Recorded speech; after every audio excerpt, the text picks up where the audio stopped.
जी निवडणूक आहे ही निवडणूक ही मतदार यादीवर अवलंबून असते। मतदार हे तिकडे मतदान करतात आणि त्याच्यासाठी यादी बनवली जाते।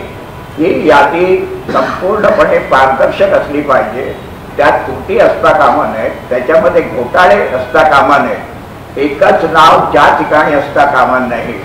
एकच जर ही जागा असेल तर त्याच्यामध्ये 100, 2000, 500 असे मतदार नोंदवलेले जर असतील तर त्याच्यात ते दाखवलं गेलं, त्याच्यात सुधारणा केली पाहिजे। अशा अनेक गोष्टी म्हणजे दोनदा भेट घेऊन पक्षीय जे हे आमचं शिष्टमंडळ आहे त्यांनी दोनदा भेट घेऊन निवडणूक आयोगाला, महाराष्ट्र निवडणूक आयोगाला आणि जे हे अधिकारी आहेत त्यांना सविस्तरपणे सांगितलेलं आहे। परंतु तो जुजबी आहे आणि तो खोटा आहे। त्याच्यामध्ये मुख्य मुद्दे जे आम्ही तिथे सांगितले त्याच्यामध्ये काहीही सुधारणा झालेली नाही आणि त्यामुळे एक ती जी निवडणूक आहे ती योग्य प्रकारे घ्यायची असेल तर त्याच्यामध्ये सुधारणा झाल्या पाहिजेत ही आमची ठाम भूमिका आहे आणि त्याच्यासाठी पुढचा जो कार्यक्रम आहे तो या ठिकाणी आम्ही सकाळी मिळून ठरवलेला आहे। आणि याच्यामध्ये आपण जर पाहिलं की हा फक्त महाराष्ट्राचा मुद्दा होत नाही, भाजप आणि जे सरकार आहे, केंद्राचं सरकार आणि महाराष्ट्राचं सरकार, त्यांनी निवडणुकात ती जिंकण्यासाठी एक मोडस ऑपरेंडी केलेली आहे।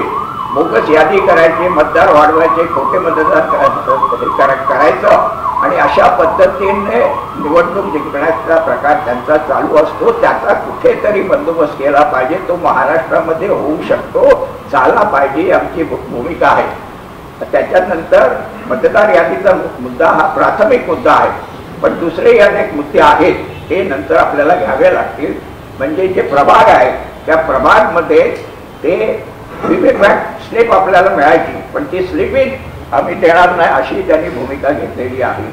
अशा पद्धतीने आणि आपल्याला माहिती आहे मतदान होत असताना आता पूर्वी 600-700 होते, आता 1200 एका मतदान केंद्रावर असतात, तर त्याच्यामध्ये एकच मशीन ठेवायची आणि संथपणे मतदान घडवून आणायचं आणि शेवटच्या 1 तास राहिला असेल तर मग मतदान तिकडे रांगा लागतात आणि खोटं मतदान घडवून आणायचं। असे अनेक पद्धतीने निवडणूक जिंकण्याचे प्रकार निवडणूक आयोग हे त्यांचं पाऊल आहे आणि ते संबंधची ही यंत्रणा आहे त्याच्यातर्फे केलं जातं।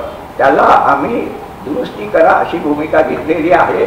त्यांचं जे काही स्पष्टीकरण आहे ते कोणालाच पटलेलं नाही आणि त्यामुळे हे जी तीव्र भावना आहे मतदारांची आणि शेवटी राजकीय पक्ष निवडणुका लढवतात, ती तीव्र भावना दाखवण्यासाठी सर्व जे पक्ष याच्यामध्ये, ज्याच्यात आमचा भारतीय कम्युनिस्ट पक्ष सहभागी आहे, 1 नोव्हेंबरला मोर्चा डिक्लेअर केलेला आहे।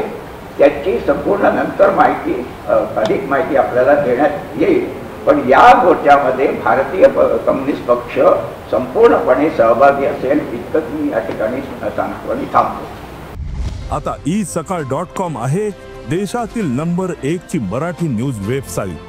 प्रत्येक अपडेटसाठी isakal.com ला नक्की भेट द्या।